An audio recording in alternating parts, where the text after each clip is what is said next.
kita akan membahas salah satu emiten yang ada di Bursa Efek Indonesia.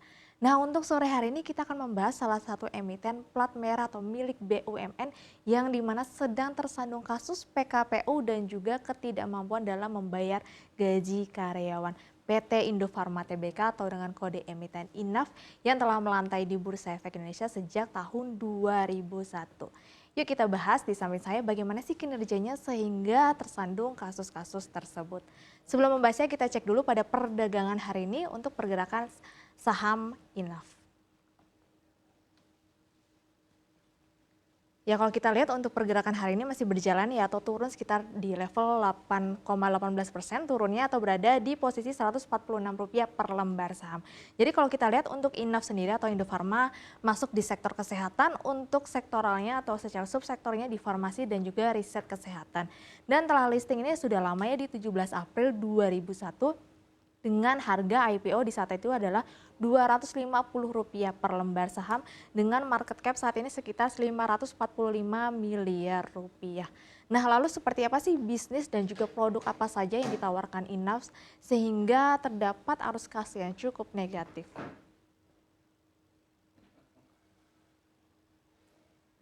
Ya, untuk bisnisnya sendiri memang untuk INAF sendiri bergerak di bidang farmasi dan juga alat kesehatan ya. Bahkan perseroan sendiri ini sebenarnya sudah berdiri sejak lama yaitu tahun 1918 dan juga untuk INAF sendiri di sini merupakan bagian dari Bio Farma Group atau juga memiliki anak usaha namanya PT Indofarma Global Medica. Dan kalau kita lihat untuk bisnisnya di sini dibagi menjadi 5 segmen. Yang pertama ada tol manufacturing dari produk farmasi, kemudian juga ada tol manufacturing dari natural extra, kemudian juga ada tol manufacturing dari alat kesehatan. Dan di sini juga INAF sendiri ada perdagangan dan juga distribusi alat kesehatannya dan juga obat-obatan dan juga tersedia laboratorium uji ekivalensi. Kemudian kalau kita bergeser ke sampingnya untuk produknya secara detail INAF sendiri di sini menyediakan obat generik berlogo dan juga ada yang bermerek. Kemudian juga ada natural extra, kemudian juga ada OTC. Jadi di mana kita bisa membeli obat tanpa resep dokter dan juga ada alat-alat kesehatan yang memang diperdagangkan oleh INAF sendiri. Dan kita juga perlu nih mengintip bagaimana sih performa arus kas dari perseroan sehingga membuat INAF sendiri tidak mampu membayar gaji karyawan pada periode Maret 2024.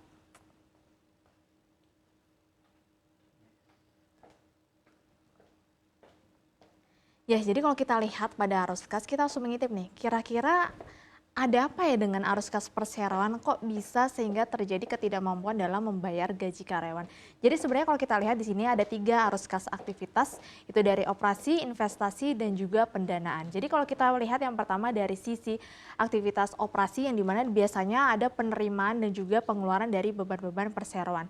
Jadi kalau kita lihat di sini penerimaan kas dari pelanggan atau dari klien sendiri sebesar Rp443,4 miliar.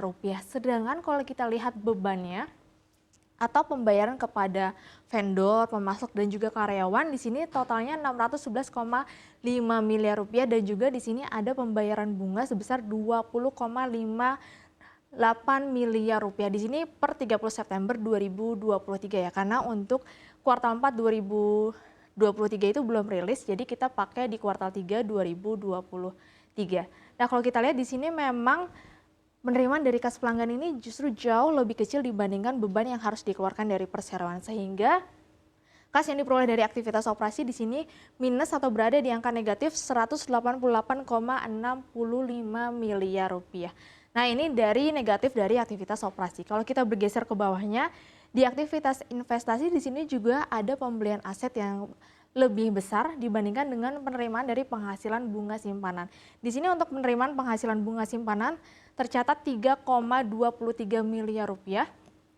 Sedangkan di sini ada untuk perolehan aset hak guna sebesar Rp1,77 miliar dan ada pembelian aset tetap sebesar Rp2,41 miliar. Sehingga kalau kita lihat di sini untuk arus kas aktivitas investasi juga berada di angka negatif di Rp950,17 juta.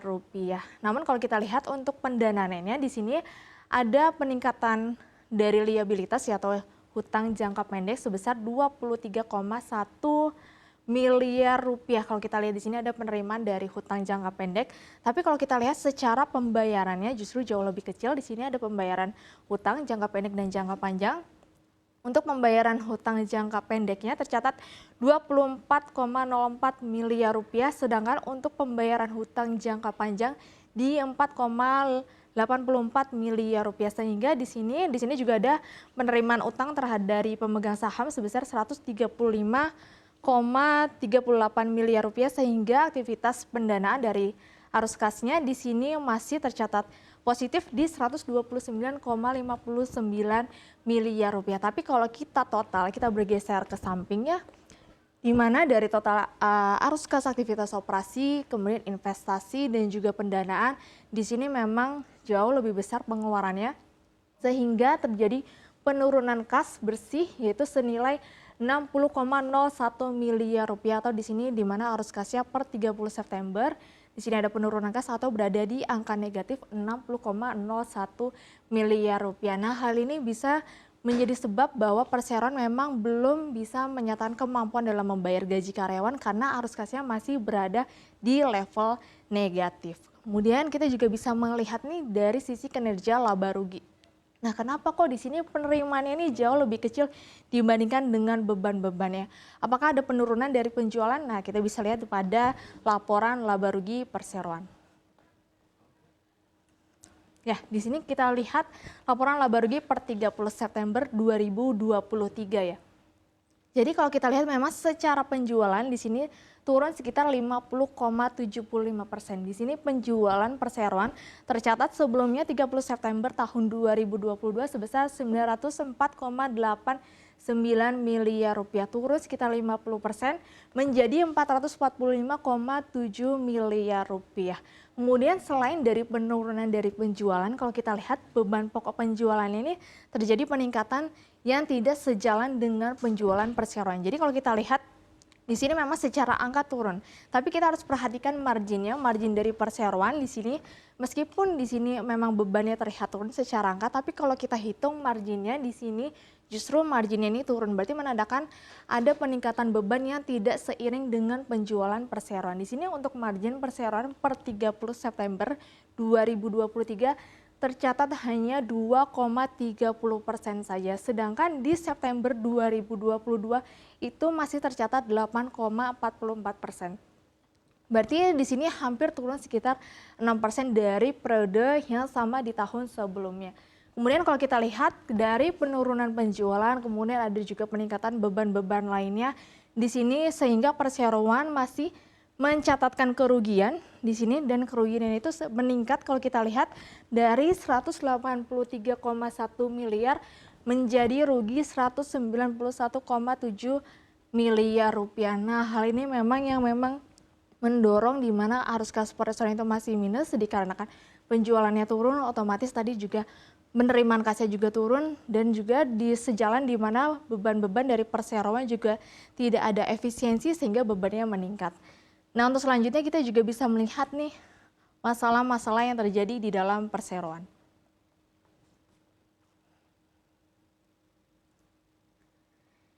Ya, di mana kemarin untuk Innov sendiri kalau kita lihat di sini tersandung kasus PKPU ya kalau kita lihat, atau pembayaran kewajiban hutang sementara di sini, di mana kemarin Innov sendiri resmi mengajukan penundaan pembayaran kewajiban utang sementara atau PKPU kepada PT Foresight Global. Jadi kalau kita lihat di dalam laporan keuangannya per 30 September 2023 terhadap hutang pihak ketiga di sini, kalau kita lihat di sini ada PT Foresight Global, di mana memang Innov sendiri memiliki hutang sebesar 6,63 miliar rupiah yang memang belum dibereskan oleh perseroan.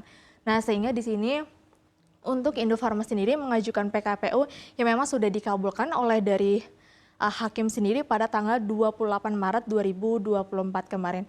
Kalau kita ketahui, Foresight ini merupakan bisnisnya adalah outsourcing ya, atau outsourcing penyedia jasa yang berada di Cikarang, Lipo, Bekasi. Kemudian yang kedua di sini ada PT Jahaya Inti Gemilang yang juga mengajukan gugatan terhadap Innov yaitu PKPU. Di sini penundaan pembayaran kewajiban utang. Padahal kalau kita lihat di sini untuk Innov sendiri memiliki hutang terhadap Cahaya Inti Gemilang sebesar 6,4 miliar rupiah. Namun sayangnya kalau kita lihat dari PKPU yang diajukan oleh Cahaya Inti Gemilang kemarin sempat ditolak di Pengadilan Negeri Jakarta Pusat ya, dikarenakan dari PT Cahaya Inti Gemilang sendiri belum mampu membuktikan secara detail bagaimana proses hutang ataupun juga tagihan yang memang telah jatuh tempo. Nah, untuk selanjutnya kita juga bisa melihat nih bagaimana sih dengan DER dari Inaf sendiri. Ya, jadi kalau kita melihat salah satu rasio yang menarik di perseroan adalah dari debt equity ratio ya atau DER, di mana DER dari Inaf per 30 September itu justru tercatat negatif ribuan persen nih, di minus 1,1515,48%. Jadi kalau kita lihat kenapa kok DER-nya bisa minus sampai ribuan persen. Nah, kita bisa melihat dari sisi laporan liabilitas dan juga ekuitas. Jadi kalau kita lihat memang terdapat peningkatan hutang ya. Terdapat peningkatan total hutang dari Desember 2022 sebesar di sini 1,44 triliun rupiah menjadi 1,59 triliun rupiah per 30 September 2023.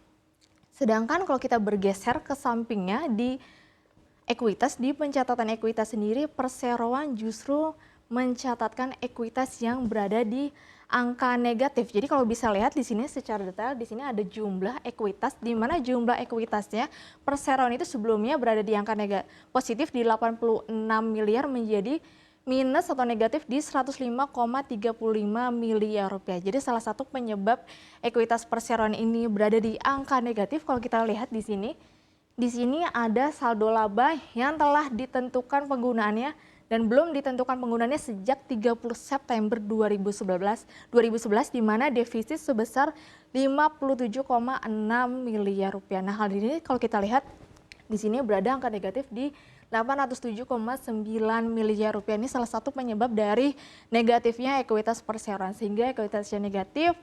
Kemudian di sini liabilitas atau hutangnya tinggi sehingga di sini DER-nya berada di angka negatif di 1.515,48%. Dan selain dari DER, kita juga bisa melihat terdapat tanda-tanda khusus di Inaf sendiri kalau kita lihat di sahamnya Inaf.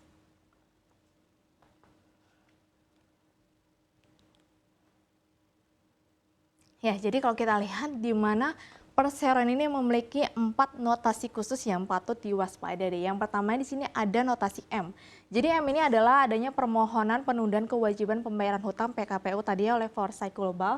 Kemudian yang kedua yang E, laporan keuangan terakhir itu menunjukkan ekuitas yang negatif. Tadi ekuitas yang negatif berdasarkan laporan keuangan di kuartal 3 2023. Kemudian ada L di sini di mana perusahaan tercatat terakhir menyampaikan laporannya di kuartal 3 2023 karena kuartal 4 2023 perseroan belum merilis ya.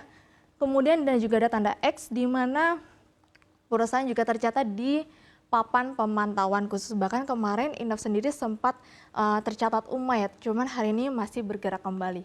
Kemudian kalau kita lihat di sini dari track record kinerja keuangan sejak tahun 2021, memang perseroan mencatatkan kerugian kalau kita lihat sebesar 38 miliar, kemudian di tahun 2022 secara annualized di sini ruginya menambah menjadi 428 miliar dan sini secara annualized hingga kuartal 3 2023 totalnya 256 miliar rupiah secara rugi annualized. Nah, ini patut diwaspadai oleh para calon investornya. Dan selanjutnya kita bisa melihat nih bagaimana sih reaksi dari harga saham ketika perseroan masih mencatatkan kerugian?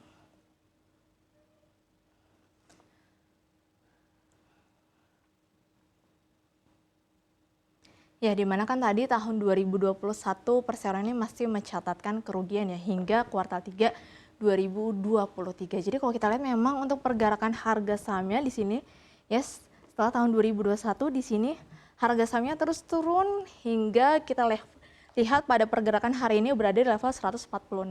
Jadi memang harga sahamnya ini sejalan dengan kinerja perseroan. Masih mencatatkan kerugian, otomatis juga secara harga saham atau reaksi dari market sendiri justru juga menunjukkan penurunan atau adanya aksi penjualan yang cukup besar sehingga harga sahamnya kalau kita lihat secara year to date hingga hari ini sudah turun sekitar 72%. Kalau 3 tahun terakhir itu sudah turun sekitar 94%. Secara 5 tahun terakhir sudah turun sekitar 96%. Jadi kalau kita lihat memang sejalan ya. Nah, lalu kira-kira bagaimana ini nasib saham Inaf untuk ke depannya? Ya, kita bisa melihat sendiri bahwa Inaf sendiri masih membukukan kerugian hingga kuartal 3 2023. Selain itu juga perseroan masih tersandung kasus PKPU yang ini patut diwaspadai oleh para calon investornya. Apakah nanti perseroan mampu melunasi atau membayar hutang-hutang perseroan atau bahkan nanti bisa berstatus hendak bangkrut nih. Nah, kita bisa tunggu saja nanti hasilnya pada kuartal 4, semoga bisa jauh lebih baik dan ini bisa meningkatkan kepercayaan investor terhadap saham plat merah atau milik BUMN termasuk Indofarma atau Inaf sendiri.